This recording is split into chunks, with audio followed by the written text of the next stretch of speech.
श्री कृष्ण कहते हैं, कर्म करो, फल की इच्छा ना करो। क्या आपको पता है कि श्री कृष्ण ने ऐसा क्यों कहा है? आपको हम एक कहानी के द्वारा हम इसे समझाते हैं। आइए इस कहानी को हम शुरू करें। ध्यान से सुनिएगा। किसी राज्य में एक राजा रहता था जो अपनी प्रजा का बहुत ख्याल रखता था। वह अपनी प्रजा के बीच जाता और उनकी समस्याओं को सुनता। वह कोशिश करता था कि वह उनकी समस्याओं को दूर कर सके। उसकी कर्तव्य निष्ठा के चर्चे दूर दूर तक फैले हुए थे। एक बार राजा अपने राज्य में भ्रमण करने के लिए निकले हुए थे, तब उनके कुर्ते का एक बटन टूट गया। यह देख राजा ने अपने मंत्री को तुरंत बुलाया और उसे आदेश दिया कि गांव के सबसे अच्छे दर्जी को बुला लाए जो उनके कुर्ते के बटन को लगा दे। यह सुन मंत्री ने गांव में दर्जी की खोज शुरू कर दी। संजोग से उन्हें एक दर्जी भी मिल गया। गांव में उसकी एक छोटी सी दुकान थी। उस दर्जी को जल्दी ही राजा के पास लाया गया। उस दर्जी से राजा ने कहा कि क्या वह कुर्ते की बटन को सिल सकता है। दर्जी ने कहा, यह तो बड़ा ही आसान काम है। दर्जी ने अपने थैले से सुई और धागा निकाला और कुर्ते के बटन को लगा दिया। राजा बेहद खुश हुआ और उससे पूछा कि वह उन्हें कितने पैसे दे। इस पर दर्जी ने कहा कि इतने से काम के लिए वो पैसे नहीं ले सकता है। इस पर राजा ने कहा कि वो इसकी कीमत ज़रूर देंगे। दर्जी ने सोचा कि उसने तो बस धागा और सुई ही लगाया है, धागा ही केवल उपयोग किया है, जिससे उसके 2 रुपए मांग लेता हूँ।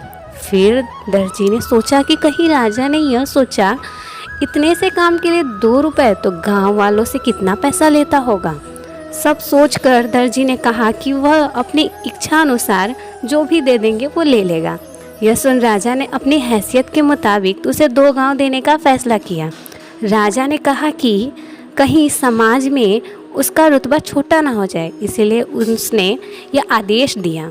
दर्जी ने अपने मन में सोचा कि कहाँ वो 2 रुपए मांग रहा था और वो कहाँ 2 गांव का मालिक हो गया। सीख, इस कहानी से हमें यही सीख मिलती है कि हम सभी अपनी क्षमता के अनुसार सोचते हैं, लेकिन भगवान हमें अपने हिसाब से सब कुछ देते हैं।